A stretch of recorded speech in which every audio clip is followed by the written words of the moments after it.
ಎಲ್ರಿಗೂ ಕೂಡ ಒಂದೇ ಸಮಸ್ಯೆ ಇರುತ್ತೆ. ನನ್ ಕೂದಲು ಉದುರುತ್ತಿದೆ ಯಾಕಂತ ಗೊತ್ತಿಲ್ಲ ಅಂತ ಹೇಳಿ. ಗೊತ್ತಿಲ್ಲ ಅಂತ ಚಿಂತೆ ಮಾಡ್ಬೇಡಿ. ಕೂದಲು ಉದುರೋದನ್ನ ನಾವು ಖಂಡಿತ ನಿಲ್ಸ್ಬೋದು. ಮೊದ್ಲು ನಾವು ಹೊರಗಡೆ ಹೋಗಿ ಶಾಂಪೂ ತಪ್ಪೋದನ್ನ ನಿಲ್ಸಿ ಮನೆಯಲ್ಲೇ ಸಿಂಪಲ್ ಆಗಿ ಈ ರೀತಿ ಶಾಂಪೂನ ರೆಡಿ ಮಾಡ್ಕೊಂಡ್ರೆ ನಮ್ ಕೂದಲು ಕ್ಲೀನ್ ಆಗಿರತ್ತೆ, ಸಾಫ್ಟ್ ಆಗತ್ತೆ, ಹೇರ್ ಫಾಲ್ ಕಡಿಮೆ ಮಾಡೋದಕ್ಕೂ ಕೂಡ ಎಲ್ಲ ರೀತಿಯಲ್ಲೂ ನಮ್ಗೆ ಹೆಲ್ಪ್ ಆಗತ್ತೆ. ಇದನ್ನ ಹೆಂಗ್ ಮಾಡೋದು ಅನ್ಕೊಂಡೇಳಿ ನಾನ್ ನಿಮ್ಗೆ ಸುಲಭವಾಗಿ ತಿಳಿಸ್ಕೊಡ್ತೀನಿ. ಖಂಡಿತ ನೀವು ಮನೆಯಲ್ಲಿ ಮಾಡ್ಕೋಬಹುದು. ನಾನಿಲ್ಲಿ ಎಲ್ಲ ಈಕ್ವಲ್ ಆಗಿ ಅಂಟುಳದ ಕಾಯಿ, ಕಾಯಿ ಮತ್ತೆ ಡ್ರೈ ನೆಲ್ಲಿಕಾಯಿ ಸಿಗತ್ತೆ ನಿಮ್ಗೆ. ಎಲ್ಲದೂ ಕೂಡ ಆನ್ಲೈನ್ ಅಲ್ಲಿ ಸಿಗತ್ತೆ. ಅದರ ಲಿಂಕ್ ಅನ್ನ ಡಿಸ್ಕ್ರಿಪ್ಷನ್ ಬಾಕ್ಸ್ ಅಲ್ಲಿ ಹಾಕಿರ್ತೀನಿ, ಬೇಕಾದರೂ ಹೋಗಿ ಪರ್ಚೇಸ್ ಮಾಡ್ಕೊಳ್ಳಿ. ಇದೆಲ್ಲದನ್ನ ನಾನು ಒಂದು ದಿನ ಮುಂಚೆನೆ ನೀರಿನಲ್ಲಿ ನೆನೆ ಹಾಕಿ ಇಡ್ಬೇಕು. ಆ ರೀತಿಯಾಗಿ ನೆನೆ ಹಾಕಿ ಇಟ್ಕೊಂಡಿದ್ದೀನಿ. ಇದನ್ನ ಎಲ್ಲ 100 ಗ್ರಾಮ್ ತಗೊಂಡಿದ್ದೀನಿ. ನೆಲ್ಲಿಕಾಯಿ ಆಗಿರ್ಬೋದು, ಅಂಟುಳಕಾಯಿ, ಶಿಗೆಕಾಯಿ, ಇದೆಲ್ಲ ಒಂದು 100 ಗ್ರಾಮ್ ಇತ್ತು. ಅದು ಅಷ್ಟನ್ನು ತಗೊಂಡು ನೀರಲ್ಲಿ 1 ಡೇ ಫುಲ್ ನೆನ್ಸಿಡಿ. ಈ ರೀತಿ ಸಾಫ್ಟ್ ಆಯ್ಕ ಅದಾದ್ಮೇಲೆ ನೀವು ಈ ಅಂಟುಳದ ಕಾಯಿ ಒಳಗಡೆ ಒಂದು ಬೀಜ ಇರುತ್ತೆ, ಅದನ್ನ ತೆಗಿಬೇಕಾಗತ್ತೆ. ಸಪ್ರೇಟ್ ಆಗಿ ತೆಗೆದು ರೆಡಿ ಮಾಡಿ ಇಟ್ಕೊಳ್ಳಿ. ಹಾಗೆ ನಾನು ಸ್ವಲ್ಪ 50 ಗ್ರಾಮ್ ಇದೆ ಅಂತ ಅನ್ಕೋಬಹುದು. ಅಷ್ಟು ಆಗುವಷ್ಟು ಸಪ್ರೇಟ್ ನನ್ಗೆ ಕಂಡೀಷನರು ಬೇಕು ಅಂತ ಹೇಳಿ ನಾನು ಸ್ವಲ್ಪ ಜಾಸ್ತಿನೇ ನೆನ್ಸ್ಕೊಂಡಿದ್ದೀನಿ. ನಿಮ್ಗೆ ಎಷ್ಟು ಬೇಕೋ ಅಷ್ಟು ನೆನ್ಸ್ಕೊಳ್ಳಿ. ಅಗಸೆ ಬೀಜ ಮತ್ತೆ ಮೆಂತ್ಯ ಬೀಜವನ್ನ ಅದು ಕೂಡ ರಾತ್ರಿ ನೆನೆ ಹಾಕಿದ್ದೀನಿ, ಬೆಳಿಗ್ಗೆ ಶಾಂಪೂ ಮಾಡೋದಾದ್ರೆ. ಅದ್ರ ಜೊತೆಗೆ ಇನ್ಯಾವ್ದೆಲ್ಲ ನಾನು ಬಳಸ್ತಾ ಇದ್ದೀನಿ ಶಾಂಪೂ ಮಾಡೋದಕ್ಕಂದ್ರೆ ರೋಸ್ಮರಿ, ಹಾಗೆ ಟೀ ಟ್ರೀ ಆಯಿಲ್ ಅಂತ ಸಿಗತ್ತೆ, ಅದನ್ನ ಕೂಡ ಯೂಸ್ ಮಾಡ್ತಾ ಇದ್ದೀನಿ. ಇಲ್ಲಿ ನ್ಯಾಚುರಲ್ ಶಾಂಪೂ ಬೇಸ್ ಅನ್ನ ಕೂಡ ಯೂಸ್ ಮಾಡ್ತೀನಿ. ಹಾಗೆ ಪ್ರಿಸರ್ವೇಟಿವ್ಗೂ ಕೂಡ ಯೂಸ್ ಮಾಡ್ಕೊಂತಾ ಇದ್ದೀನಿ. ಇದು ಸಿಟ್ರಿಕ್ ಆಸಿಡ್ ನಮ್ಮ pH ಮಟ್ಟವನ್ನ ಒಂದ್ ಬ್ಯಾಲೆನ್ಸ್ ಆಗಿ ಇಡೋದಕ್ಕೂ ಕೂಡ ಶಾಂಪೂ ಪರ್ಫೆಕ್ಟ್ ಆಗಿ ಇರೋದಕ್ಕೆ ಹೆಲ್ಪ್ ಮಾಡುತ್ತೆ. ಈಗ ನಾವು ಹೇಗ್ ಮಾಡೋದಂದ್ರೆ, ಈ ನೆನ್ಸಿಟ್ಕೊಂಡಿದೀವಲ್ಲ ಶೀಗೆಕಾಯಿ, ಅಂಟ್ವಳದ ಕಾಯಿ ಮತ್ತೆ ನೆಲ್ಲಿಕಾಯಿ, ಈ ಮೂರನ್ನ ಒಂದ್ ಪಾತ್ರೆಗೆ ಹಾಕಿ ಚೆನ್ನಾಗಿ ಕುದಿಸ್ಬೇಕು. ಇಲ್ಲಿ ಹೇಗಂದ್ರೆ, ನಾನು 1 ಲೀಟರ್ ನೀರ್ ಹಾಕೊಂಡ್ರೆ ಅದು ಹತ್ರ ಅರ್ಧ ಲೀಟರ್ಗೆ ಬರ್ಬೇಕು, ಅಷ್ಟು ಚೆನ್ನಾಗಿ ಕುದಿಸಿ ನಾನಿಲ್ಲಿ ಇವಾಗ ಕುದಿಯಕ್ಕೆ ಇಟ್ಬಿಟ್ಟಿದ್ದೀನಿ. ಒಂದ್ ಅರ್ಧ ಗಂಟೆ ಕುದಿಯಬೇಕಾಗತ್ತೆ. ಇದು ಅರ್ಧ ಗಂಟೆ ಕುದ್ಮೇಲೆನೆ ನಮ್ಗೆ ಆ ಶಾಂಪೂ ಬೇಸ್ ಎಲ್ಲ ಬಿಟ್ಟು ರೆಡಿಯಾಗಿ ಇರತ್ತೆ. ಅದ್ರ ಜೊತೆಗೆ ಮೆಂತ್ಯ ಕಾಳು ಮತ್ತೆ ಅಗಸೆ ಬೀಜ ತಗೊಂಡಿದ್ನಲ್ಲ, ಅದನ್ನು ಕೂಡ ಕುದಿಯೋಕೆ ಇಟ್ಬಿಡಿ. ಇಲ್ಲಿ ನೀರ್ ಸ್ವಲ್ಪ ಜಾಸ್ತಿನೂ ಹಾಕೋಬಹುದು. ನನಗೆ ಸ್ವಲ್ಪ ದಪ್ಪನೇ ಬೇಕು, ಸ್ವಲ್ಪ ಕನ್ಸಿಸ್ಟೆನ್ಸಿ ದಪ್ಪ ಇರ್ಲಿ ಅಂತ ಹೇಳಿ ನಾನು ಸ್ವಲ್ಪ ನೀರದಲ್ಲಿ ಇದನ್ನ ಕುದಿಸ್ಕೊಳ್ತಾ ಇದ್ದೀನಿ. ಒಂದ್ ಸಲ ಅಲ್ಲ, ನೀವು ಮತ್ತೆ ಪುನಃ 2 ಸಲ ನೀರ್ ಹಾಕೊಂಡು ಕುದಿಸ್ಕೊಂಡು ಮತ್ತೆ ಅದರಿಂದ ಜೆಲ್ ಕೂಡ ತೆಗಿಬಹುದು. ಅದನ್ನೆಲ್ಲ ತೋರಿಸಿದ್ರೆ ಲಾಂಗ್ ವಿಡಿಯೋ ಆಗತ್ತೆ, ಹಾಗಾಗಿ ನಾನು ಸ್ಕಿಪ್ ಮಾಡಿದ್ದೀನಿ. ಇದಕ್ಕೆ ಈಗ ಕುದಿತಾ ಇದೆ ಅಲ್ಲ, ಕುದಿಯುವಾಗ ರೋಸ್ಮೆರಿ ಮತ್ತೆ ದಾಸವಾಳದ ಎಲೆಯನ್ನ ನಾನು ಒಣಗಿಸಿ ರೆಡಿ ಮಾಡಿ ಇಟ್ಕೊಂಡಿರೋದು, ಆ ಎಲೆಯನ್ನು ಕೂಡ ಒಂದ್ ಸ್ವಲ್ಪ ಹಾಕೊಳ್ತಾ ಇದ್ದೀನಿ. ರೋಸ್ಮೆರಿ ಒಂದು 10 ml, ಸ್ವಲ್ಪ ದಾಸವಾಳದ ಎಲೆಯನ್ನ ಹಾಕಿ ಅದ್ರ ಜೊತೆಗೆ ಚೆನ್ನಾಗಿ ಕುದಿಸಿ. ಅದು ಕುದಿತಾ ಇರ್ಲಿ ಅಷ್ಟ್ರಲ್ಲಿ ಇದು ಕೊದ್ದು ಜೆಲ್ ರೆಡಿ ಆಗಿದೆ ನೋಡಿ. ನನ್ಗೆ ಇಷ್ಟು ದಪ್ಪ ಆಗಿದೆ. ಇಷ್ಟು ದಪ್ಪ ಯಾಕೆ ಮಾಡ್ತೀರಾ ಮೇಡಮ್, ಅದು ಸ್ವಲ್ಪ ನೀರಿದ್ರೆ ನಿಮ್ಗೆ ತೆಗಿಯಕ್ಕೆ ಈಸಿ ಆಗತ್ತೆ ಅಂತ. ಖಂಡಿತ ಹೌದು, ಸ್ವಲ್ಪ ನೀರಿದ್ರೆ ನಿಮ್ಗೆ ಈಸಿ ಆಗಿ ಬರುತ್ತೆ. ಬಟ್ ನಂಗೆ ಈ ತರ ದಪ್ಪ ಬೇಕು ಅಂತ ಹೇಳಿ ನಾನು ಆ ರೀತಿ ಮಾಡ್ಕೊಂಡಿದ್ದು. ಮತ್ತೆ ಪುನಃ ಅದಕ್ಕೆ ಬಿಸಿ ನೀರನ್ನ ಹಾಕಿ ನೀವು ಆ ಜೆಲ್ ಅನ್ನ ತಗೊಳ್ಳಿ. ಮತ್ತೆ ಜೆಲ್ಲು ಸಿಗತ್ತೆ ನಿಮ್ಗೆ. ಜೆಲ್ ಎಷ್ಟು ಸಿಗತ್ತೆ ಅಷ್ಟು ಜೆಲ್ಲನ್ನ ಸಪ್ರೇಟ್ ಆಗಿ ತಗೊಳ್ಳಿ. ಇವಾಗ ಇದು ಕೂಡ ರೆಡಿ ಆಯ್ತು ನೋಡಿ. ಕೊದ್ದು 1 ಲೀಟರ್ ನೀರ್ ಹಾಕಿದ್ದು ನನ್ಗೆ ಅರ್ಧ ಲೀಟರ್ಗೆ ಬಂತದು. ಒಂದ್ ಅರ್ಧ ಲೀಟರ್ ಅಂದ್ರೆ ಒಂದು 600 ml ಹಂಗೆ ಆಯ್ತು. ಅಷ್ಟಕ್ಕೆ ಕುದಿಬೇಕು, ಆವಾಗ ಎಲ್ಲಾ ಅಂಶ ಅದರಲ್ಲಿ ಬಿಟ್ಕೊಂಡಿರತ್ತೆ. ಇವಾಗ ಇದನ್ನ ನೀವು ಜರಡಿ ಮಾಡ್ಕೋಬೇಕು ಸಪ್ರೇಟ್ ಆಗಿ. ಈ ರೀತಿಯಾಗಿ ಒಂದು ಯಾವ್ದಾದ್ರು ಒಂದು ಜರಿ, ಇದು ಬಟ್ಟೆಯಿಂದನ ಸಹಾಯದಿಂದನೂ ಕೂಡ ನೀವು ಜರಡಿ ಮಾಡ್ಕೋಬಹುದು. ನನ್ಗೆ ಇದು ತುಂಬಾ ಸುಲಭವಾಯ್ತು. ತರಕಾರಿ ಬ್ಯಾಗ್ ಫ್ರಿಜ್ ಅಲ್ಲಿ ಇಡೋದ್ ಬಂತಲ್ಲ, ಅದು ತುಂಬಾ ಸುಲಭ ಅನ್ಸ್ತು. ಅದನ್ನ ಯೂಸ್ ಮಾಡ್ಕೊಂಡು ನಾನು ಜರಡಿ ಮಾಡ್ಕೋತಾ ಇದ್ದೀನಿ. ಇವಾಗ ಈ ರೀತಿಯಾಗಿ ಕನ್ಸಿಸ್ಟೆನ್ಸಿ ರೆಡಿ ಆಯ್ತು. ಇವಾಗ ನಾವ್ ಏನ್ ಮಾಡ್ಬೇಕು, ನಮ್ಗೆ ಎಲ್ಲ ಪರ್ಫೆಕ್ಟ್ ಆಗಿ ಒಂದು ಶಾಂಪೂನ ರೆಡಿ ಮಾಡ್ಬೇಕಾದ್ರೆ ಅಳತೆ ತುಂಬಾನೇ ಮುಖ್ಯ ಆಗಿರುತ್ತೆ. ಇವಾಗ ಇಲ್ಲಿ ನೀವು ಪ್ರಿಸರ್ವೇಟಿವ್ ಎಲ್ಲ ಆಡ್ ಮಾಡ್ತೀರಾ, ಫ್ರಿಜ್ ಅಲ್ಲಿ ಇಟ್ಕೊಳ್ಳಲ್ಲ ಅಂತ ಹೇಳಿದ್ರೆ, ಸೊ ಅದಕ್ಕೆ ಸರಿಯಾದ ಅಳತೆಗೆ ನೀವು ಪ್ರಿಸರ್ವೇಟಿವ್ ಹಾಕೋಬೇಕಾಗತ್ತೆ. ಒಂದು ವೇಳೆ ಹೆಚ್ಚು ಕಮ್ಮಿ ಮಾಡಿ ನೀವು ಹಾಕೊಂಡ್ರೆ ನಿಮ್ಮ ಹೇರ್ ಅಲ್ಲಿ ಇಚಿಂಗ್ ಆಗ್ಬಹುದು, ಮತ್ತೆ ಇರಿಟೇಷನ್ ಆಗ್ಬಹುದು ಶಾಂಪೂ ಬಳಸಿದಾಗ. ಸೊ ಅದಕ್ಕೆ ಕೇರ್ಫುಲ್ ಆಗಿ ಇರ್ಬೇಕು. ಪ್ರಿಸರ್ವೇಟಿವ್ ಹಾಕ್ಲೇಬೇಕಂತ ಏನಿಲ್ಲ. ನೀವು ಫ್ರಿಜ್ ಅಲ್ಲಿ ಇಟ್ಟು ಯೂಸ್ ಮಾಡ್ತೀರಾ ಅಂತ ಹೇಳಿದ್ರೆ ಯಾವುದೇ ರೀತಿಯ ಪ್ರಿಸರ್ವೇಟಿವ್ ಬೇಡ. ಇದೆರಡನ್ನು ಮಿಕ್ಸ್ ಮಾಡ್ಕೊಂಡು, ಈ ಕಂಡೀಷನರ್ ಅನ್ನ ಸಪರೇಟ್ ಆಗಿ ಮಾಡ್ಕೊಂಡಿದ್ನಲ್ವಾ, ಅದನ್ನ ಮತ್ತೆ ಶಾಂಪೂನ ಮಿಕ್ಸ್ ಮಾಡ್ಕೊಂಡು ಕೂಡ ನೀವು ಫ್ರಿಜ್ ಅಲ್ಲಿ ಇಟ್ಕೋಬಹುದು. ನಾನಿಲ್ಲಿ ಸ್ವಲ್ಪ ಪ್ರಿಸರ್ವೇಟಿವ್ ಆಡ್ ಮಾಡ್ತಾ ಇದ್ದೀನಿ. ಯಾಕಂದ್ರೆ ಎಲ್ರು ಕೇಳ್ತಾ ಇದಾರೆ ಸೇಫ್ ಆಗಿರುವ ಪ್ರಿಸರ್ವೇಟಿವ್ ಆಡ್ ಮಾಡಿ ಮ್ಯಾಮ್ ಅಂತ ಹೇಳಿ. ತುಂಬಾ ಆರ್ಡರ್ಸ್ ಬಂದಿತ್ತು. ಸೊ ಹಾಗಾಗಿ ನಾನಿಲ್ಲಿ ಪ್ರಿಸರ್ವೇಟಿವ್ ಯಾವ ರೀತಿ ಆಡ್ ಮಾಡ್ತೀನಿ ಅಂತ ವಿಡಿಯೋ ಮಾಡಿನೂ ತೋರಿಸಿ ಅಂತ ಹೇಳಿದ್ರು ಕಸ್ಟಮರ್ಸ್ ಎಲ್ಲ, ಹಾಗಾಗಿ ಮಾಡ್ತಾ ಇದ್ದೀನಿ. ಇಲ್ಲಿ ನೋಡಿ, ಒಂದು ಹತ್ರ ಒಂದು 250 350 ಗ್ರಾಮ್ ಆಗುವಷ್ಟು ನಾನು ಜೆಲ್ ಅನ್ನ ತಗೊಂಡಿದ್ದೀನಿ. ಹಾಗೆ ಇದು ಕೂಡ ಅಷ್ಟೇ ಹತ್ರ ನಮ್ಗೆ ಒಂದು ಒಂದು ಅರ್ಧ ಕೆಜಿಗಿಂತನೂ ಜಾಸ್ತಿ ಇದೆ. ಅದೆರಡರನ್ನ ಕೂಡ ನೀವು ಮಿಕ್ಸ್ ಮಾಡ್ಕೋಬೇಕು. ಇವಾಗ ಮಿಕ್ಸ್ ಮಾಡಿದಾಗ ಎಷ್ಟಾಗತ್ತೆ, ಹತ್ರ ನಿಮ್ಗೆ ಅದು 1 ಲೀಟರ್ ಹತ್ರ ಆಯ್ತು ಎಲ್ಲದನ್ನು ಸೇರಿ.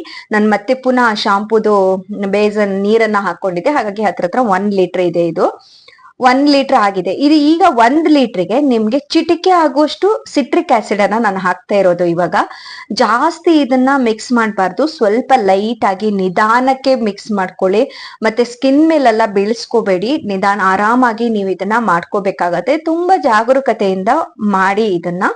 ಓಕೆ, ಅಂತ ಏನು ತುಂಬಾ ಹಾರ್ಮ್ಫುಲ್ ಅಂತ ಅನ್ಕೋಬೇಡಿ, ಏನ್ ಹಾರ್ಮ್ಫುಲ್ ಏನು ಇರಲ್ಲ, ತುಂಬಾ ಆರಾಮಾಗಿ ನೀವು ಮಾಡ್ಕೋಬಹುದು. ಅದಾದ್ಮೇಲೆ ಸ್ವಲ್ಪ ಮಾಯಿಶ್ಚರೈಸರ್ ಇರ್ಲಿ ಅಂತ ಹೇಳಿ ನಾನೊಂದು 3 ವಿಟಾಮಿನ್ ಇ ಕ್ಯಾಪ್ಸೂಲ್ ಅನ್ನ ತಗೊಂಡು ಈ ಕ್ಯಾಪ್ಸೂಲ್ ಅನ್ನ ಇದಕ್ಕೆ ಹಾಕ್ತಾ ಇದ್ದೀನಿ. ಸಾಕಾಗತ್ತೆ, ಅಷ್ಟು ಜಾಸ್ತಿ ಹಾಕಿದ್ರೆ ಆಯಿಲಿ ಆಗತ್ತೆ, ಬೇಡ, ಇಷ್ಟ ಹಾಕಿದ್ರೆ ಸಾಕು, 3 ಕ್ಯಾಪ್ಸೂಲ್ ಸಾಕು.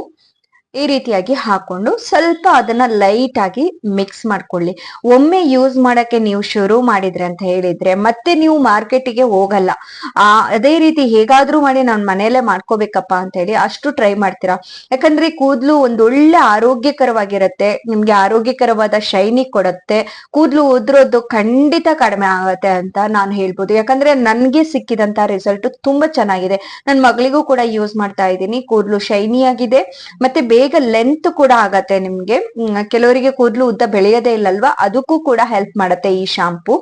ಬಟ್ ಎನಿವೇ, ನಿಮ್ಗೆ ಹೊರಗಡೆ ಇರುವ ಒಂದು ಶಾಂಪೂನ ತಂದು ಬಳಸೋದಕ್ಕಿಂತ ಈ ರೀತಿಯಾಗಿ ನೀವು ಮನೆಯಲ್ಲೇ ಒಂದ್ ಸ್ವಲ್ಪ ಟೈಮ್ ಕೊಟ್ಟು ಮಾಡ್ಕೊಂಡ್ರೆ ತುಂಬಾ ಚೆನ್ನಾಗಿರತ್ತೆ. ಒಂದ್ ವೇಳೆ ಮಾಡ್ಕೊಳಕ್ ಆಗಲ್ಲ, ನಮ್ಗೆ ನೀವು ಕೊಡ್ತೀರಾ ಅಂದ್ರೆ ಆರ್ಡರ್ ಕೂಡ ಮಾಡ್ಕೋಬಹುದು. ಸ್ಕ್ರೀನ್ ಮೇಲೆ ನಂಬರ್ ಕೊಟ್ಟಿರ್ತೀನಿ, ಆ ಸ್ಕ್ರೀನ್ ನೀವು ವಾಟ್ಸಪ್ ಮಾಡ್ಬೋದು. ಇವಾಗ ಇಷ್ಟೆಲ್ಲ ಆಯ್ತು. ಅದಾದ್ಮೇಲೆ ನಾನು ಇಲ್ಲಿ ಸ್ವಲ್ಪ ಗ್ಲಿಸರಿನ್, 1 ಟೀ ಸ್ಪೂನ್ ಆಗುವಷ್ಟು ಗ್ಲಿಸರಿನ್ ಅನ್ನು ಕೂಡ ಹಾಕ್ತೀನಿ. ಇದು ನಮ್ಮ ಹೇರಿಗೆ ತುಂಬಾ ಮಾಯಿಶ್ಚರೈಸರ್ ಮಾಡುತ್ತೆ, ಹಾಗಾಗಿ. ಅದಾದ್ಮೇಲೆ ಪ್ರಿಸರ್ವೇಟಿವ್ ಕೂಡ ಆಡ್ ಮಾಡ್ತಾ ಇದ್ದೀನಿ. ಇಲ್ಲಿ ನಾನು ಯೂಸ್ ಮಾಡ್ತಾ ಇರೋದು ಫಿನಾಕ್ಸ್ ಎಥೆನಾಲ್ ಅಂತ ಹೇಳಿ ಪ್ರಿಸರ್ವೇಟಿವ್. ಇದು ಯಾವ ರೀತಿ ನೀವು ಯೂಸ್ ಮಾಡ್ಬೇಕು ಅಂತ ಹೇಳಿದ್ರೆ, 1 ಲೀಟರ್ ಇದ್ರೆ ನಿಮ್ಗೆ ಒಂದು 5 to 10 ml ಒಳಗಡೆ ಇರ್ಬೇಕು. ಯಾವಾಗ್ಲೂ ಜಾಸ್ತಿನೂ ಹಾಕ್ಬಾರ್ದು, ಜಾಸ್ತಿ ಹಾಕಿದ್ರೆ ಹೇಳಿದೆ ಇರಿಟೇಷನ್ ಆಗತ್ತೆ ಅಂತ ಹೇಳಿದೀನಿ.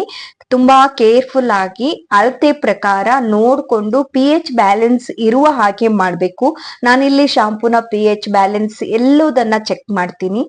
ಅದರ ಜೊತೆಗೆ ನಾವಿಲ್ಲಿ ಟೀ ಟ್ರೀ ಆಯಿಲ್ ಅನ್ನ ಕೂಡ ಸ್ವಲ್ಪ ಹಾಕೊಳ್ತೀನಿ. ಇದು ನಮ್ ಕೂದಲಿಗೆ ತುಂಬಾ ಒಳ್ಳೇದು, ಮತ್ತೆ ನ್ಯಾಚುರಲ್ ಆದ ಒಂದು ಸ್ಮೆಲ್ ಅನ್ನ ಇದು ಕೊಡುತ್ತೆ, ಹಾಗಾಗಿ ಅದನ್ನ ಹಾಕೊಳ್ತಾ ಇದ್ದೀನಿ. ಈಗ ಶಾಂಪೂ ಬೇಸ್ ಅನ್ನ ಯಾಕೆ ಮಿಕ್ಸ್ ಮಾಡ್ತೀವಿ ಅಂದ್ರೆ, ಈಗ ನಾವು ನ್ಯಾಚುರಲ್ ಆಗಿ ಶಾಂಪೂನ ಬರೀದೆ ರೆಡಿ ಮಾಡಿದಾಗ ಅದರಲ್ಲಿ ನೊರೆ ಜಾಸ್ತಿ ಬರೋದಿಲ್ಲ.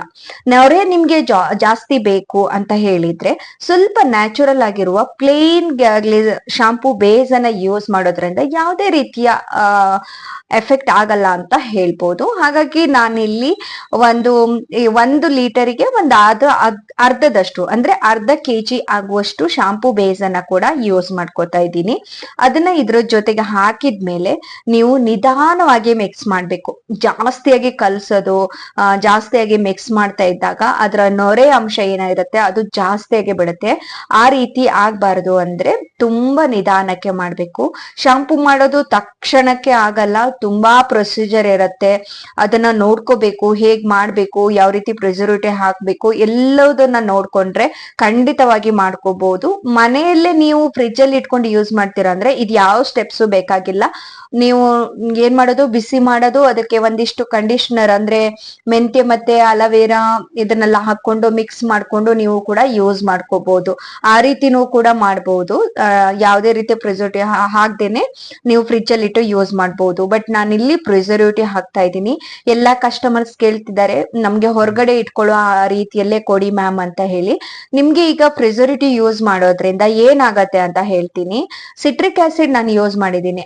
ಈ ಸಿಟ್ರಿಕ್ ಆಸಿಡ್ ಅನ್ನ ನೀವು ಯೂಸ್ ಮಾಡೋದ್ರಿಂದ ನಿಮ್ಗೆ pH ಬ್ಯಾಲೆನ್ಸ್ ನ ಒಂದು ವೇಳೆ ಹೆಚ್ಚು ಕಡಿಮೆ ಆದ್ರೂ ಅದನ್ನ ಕರೆಕ್ಟ್ ಆಗಿ ಇರುವ ಹಾಗೆ ಅದು ಹೆಲ್ಪ್ ಮಾಡುತ್ತೆ. ಜೊತೆಗೆ ನಾನು ಯೂಸ್ ಮಾಡಿದ್ದು ಫಿನಾಕ್ಸ್ ಎಥೆನಾಲ್. ಇದು ಕೂಡ ಅಷ್ಟೇ ನಮ್ಮ ಫಂಗಸ್ ಆಗದೆ ಇರುವ ಹಾಗೆ ಮತ್ತೆ ಬೇಗ ಕೆಡದಂತೆ ಒಂದು 6 ತಿಂಗಳ ತನಕ ನಿಮ್ಗೆ ಇದು ಮಾಡಿದ್ಮೇಲೆ ಯೂಸ್ ಮಾಡ್ಕೋಬಹುದು. ಡೇಟ್ ಅಲ್ಲಿ ತನಕ ಇರುತ್ತೆ, ಅಲ್ಲಿ ತನಕ ನೀವು ಆರಾಮಾಗಿ ಯೂಸ್ ಮಾಡ್ಕೋಬಹುದು. ಯಾವುದೇ ರೀತಿಯ ಫಂಗಲ್ಸ್ ಕೂಡ ಕಾಣಿಸಲ್ಲ, ಹಾಗಾಗಿ ಅದನ್ನ ಯೂಸ್ ಮಾಡ್ತೀವಿ. ಫ್ರಿಜ್ ಅಲ್ಲಿ ಇಡುವ ಅವಶ್ಯಕತೆ ಇಲ್ಲ. ತುಂಬಾ ಆರ್ಡರ್ಸ್ ಬಂದಿದೆ, ಹಾಗಾಗಿ ಈ ಬಾಟಲ್ಸ್ ಎಲ್ಲ ರೆಡಿ ಮಾಡಿ ಇಟ್ಕೊಂಡಿದೀನಿ. ಹೆಚ್ಚಿನ ಜನ 200 ml ಕೇಳಿದ್ದಾರೆ, ಕೆಲವರು 300 ಕೇಳಿದ್ದಾರೆ, ಕೆಲವರು 500 ml ಕೇಳಿದ್ದಾರೆ. ಆಲ್ಮೋಸ್ಟ್ ಎಲ್ರು 200 ml ಕೇಳಿದ್ದಾರೆ. ಹಾಗಾಗಿ ನಾನು ಈ ತರ ಬಾಟಲ್ ಅನ್ನ ತರಿಸಿದೀನಿ. ಯಾವುದೇ ರೀತಿಯ ಲೀಕ್ ಆಗಲ್ಲ, ಅದಕ್ಕೆ ಕಸ್ಟಮರ್ ಕೂಡ ತುಂಬಾ ಖುಷಿಯಾಗಿದ್ದಾರೆ. ಕ್ಯಾಪ್ ಎಲ್ಲ ತುಂಬಾ ಇದಾಗಿರುತ್ತೆ, ಹಾಗಾಗಿ ಯಾವುದೇ ರೀತಿ ಭಯ ಬೇಡ ಲೀಕ್ ಆಗತ್ತೋ ಏನೋ ಅಂತ. ಈ ರೀತಿ ಬಾಟಲ್ ಅನ್ನ ನಾನು ತರಿಸಿ ಇದರಲ್ಲಿ ಫಿಲ್ ಮಾಡಿ ನಿಮ್ಗೆ ಕಳಿಸುವಂತದ್ದು. ಅದಾದ್ಮೇಲೆ ಅದ್ರ ಮೇಲೆ ಲೇಬಲ್ ಕೂಡ ಕೊಡ್ತೀನಿ, ಲೇಬಲ್ ಕೂಡ ಹಾಕ್ಬೇಕು, ಲೇಬಲ್ ಹಾಕ್ಬಿಟ್ಟು ನಿಮ್ಗೆ ಕಳಿಸೋದು. ಸೊ ಯಾರಿಗೆಲ್ಲ ಬೇಕು ಇಲ್ಲ ನೀವೇ ಮಾಡ್ಕೊಳ್ತೀರಾ ಅಂದ್ರೆ, ಮಾಡ್ಕೊಳ್ಳೋರಿದ್ರೆ ಏನಾದ್ರೂ ಡೌಟ್ಸ್ ಇದ್ರೆ ನನ್ಗೆ ಕಮೆಂಟ್ ಮೂಲಕ ಕೇಳ್ಬೋದು. ಜೊತೆಗೆ ಇಲ್ಲಿ ತನಕ ನನ್ನ ವಿಡಿಯೋನ ವಾಚ್ ಮಾಡಿದಕ್ಕೆ ತುಂಬು ಹೃದಯದ ಧನ್ಯವಾದ. ಹಾಗೆ ಹೀಗೆ ಇದೇ ರೀತಿ ಸಪೋರ್ಟ್ ಮಾಡ್ತಾ ಇರಿ. ಇನ್ನಷ್ಟು ವಿಡಿಯೋಸ್ ನಾನು ನಿಮ್ಗೆ ತರ್ತೀನಿ ಮುಂದಕ್ಕೆ ಅಂತ ಹೇಳ್ತಾ, ಈ ರೀತಿಯಾಗಿ ಫಿಲ್ ಮಾಡ್ಕೊಂಡು ನಮ್ಮ ಕಸ್ಟಮರಿಗೆ ನಾನು ಕೊಡುವಂತದ್ದು. ಸೊ ಯಾರಿಗೆಲ್ಲ ಬೇಕು ಬೇಗ ಬೇಗ ಆರ್ಡರ್ ಮಾಡ್ಕೊಳ್ಳಿ, ಯಾಕಂದ್ರೆ ನಾನು ಮಾಡಿ ಇಟ್ಕೊಳ್ಳಲ್ಲ, ಆರ್ಡರ್ ಬಂದ್ರ ಮೇಲೆನೆ ನಾನು ಮಾಡಿ ಕೊಡುವುದು. ಹಾಗಾಗಿ ಮತ್ತೆ ಕೆಲವರು ಹೇಳ್ತಾರೆ ನ್ಯಾಚುರಲ್ ಶಾಂಪು ಯೂಸ್ ಮಾಡಿದ್ಮೇಲೆ ನಮ್ಗೆ ಕೂದಲು ಡ್ರೈ ಆಗತ್ತೆ ಅಂತ ಹೇಳಿ. ಆ ರೀತಿ ಸ್ವಲ್ಪ ಡ್ರೈ ಅನ್ಸ್ಬೋದು, ಆದ್ರೆ ನೀವು ಒಂದೊಳ್ಳೆ ಕಂಡೀಷನರ್ ಅನ್ನ ಹಾಕಿ ಕಂಡೀಷನರ್ ಅನ್ನ ಯೂಸ್ ಮಾಡೋದ್ರಿಂದ ಖಂಡಿತ ನಿಮ್ ಕೂದಲು ತುಂಬಾ ಸ್ಮೂತ್ ಮತ್ತೆ ಶೈನಿ ಅಂತ ಅನ್ಸುತ್ತೆ. ಅದು ಇಂಡೆಕ್ಸ್ ವ್ಯಾಲಿ ಅವರದ್ದು ಸ್ಪಾ ಅನ್ನ ನಾನು ಕಂಡೀಷನರ್ ಆಗಿ ಯೂಸ್ ಮಾಡ್ತೀನಿ. ತುಂಬಾ ಬೆಸ್ಟ್ ಇದೆ, ಖಂಡಿತ ತುಂಬಾ ಅದು ಚೆನ್ನಾಗಿದೆ. ಕೆಲವರು ಹೇಳ್ತಾರೆ ಯಾಕೆ ಮ್ಯಾಮ್ ಅದನ್ನ ರೆಫರ್ ಮಾಡ್ತೀರಾ ಅಂತ, ಬಟ್ ನಂಗೆ ಅದು ತುಂಬಾ ಸೆಟ್ ಆಯ್ತು. ಮುಂಚೆ ನಾನು ಅಗಸೆ ಬೀಜ ಮತ್ತೆ ಮೆಂತೆ ಕಾಳನ್ನ ಕುದಿಸ್ಬಿಟ್ಟು ಅದ್ರ ಕಂಡೀಷನರ್ ಕೂಡ ಯೂಸ್ ಮಾಡ್ತಾ ಇದ್ದೀನಿ, ಜೊತೆಗೆ ಇದನ್ನು ಕೂಡ ಯೂಸ್ ಮಾಡ್ತೀನಿ. ತುಂಬಾ ಚೆನ್ನಾಗಿದೆ. ಬೇಕಾದವರು ನೀವು ಈ ಶಾಂಪೂನ ಯೂಸ್ ಮಾಡಿ ಆದ್ಮೇಲೆ ಅದನ್ನು ಕೂಡ ಟ್ರೈ ಮಾಡ್ಕೋಬಹುದು. ನಾನು ವಿಡಿಯೋದಲ್ಲಿ ತೋರಿಸ್ತೀನಿ, ಅದರ ಲಿಂಕ್ ಕೂಡ ಡಿಸ್ಕ್ರಿಪ್ಷನ್ ಬಾಕ್ಸ್ ಅಲ್ಲಿ ಇರುತ್ತೆ, ಹೋಗಿ ಚೆಕ್ ಮಾಡ್ಕೊಳ್ಳಿ. ನಿಮ್ಗೆ ಯಾವುದೇ ತರದ ಡೌಟ್ಸ್ ಇರಲಿ, ಶಾಂಪೂ ಮಾಡ್ತೀರಾ ನೀವೇ ಅಂತ ಅನ್ಕೊಂಡ್ರೆ ಯಾವುದೇ ತರ ಡೌಟ್ಸ್ ಇದ್ರು ನಂಗೆ ಕಮೆಂಟ್ ಮಾಡಿ, ಕಮೆಂಟ್ ಅಲ್ಲಿ ನಾನು ನಿಮ್ಗೆ ರಿಪ್ಲೈ ಕೊಡ್ತೀನಿ. ನೋಡಿ ಎಷ್ಟು ಚೆನ್ನಾಗಿ ನೊರೆ ಬರುತ್ತೆ ಅಂತ. ಕೆಲವರಿಗೆ ನೊರೆ ಬರಲ್ಲ ಅನ್ನೋ ಡೌಟ್ಸ್ ಇದೆ, ನೊರೆ ಬಗ್ಗೆ ಯಾವುದೇ ರೀತಿ ಚಿಂತೆ ಬೇಡ, ಎಲ್ಲದೂ ಚೆನ್ನಾಗೇ ಇದೆ, ಒಮ್ಮೆ ಟ್ರೈ ಮಾಡಿ ನೋಡಿ ಅಂತ ಹೇಳ್ತೀನಿ. ಹಾಗೆ ಸ್ಪಾ ಕೂಡ ಈ ತರದ್ದು ಕಂಡೀಷನರ್ ಇದೆ, ಖಂಡಿತ ಇದನ್ನು ಕೂಡ ನೀವು ಯೂಸ್ ಮಾಡ್ಕೊಂಡು ನಿಮ್ಮ ಹೇರ್ ಅನ್ನ ಕಾಪಾಡ್ಕೊಳ್ಳಿ. ಇಲ್ಲಿ ತನಕ ವಿಡಿಯೋ ನೋಡಿದಕ್ಕಾಗಿ ಎಲ್ರಿಗೂ ತುಂಬು ಹೃದಯದ ಧನ್ಯವಾದಗಳು.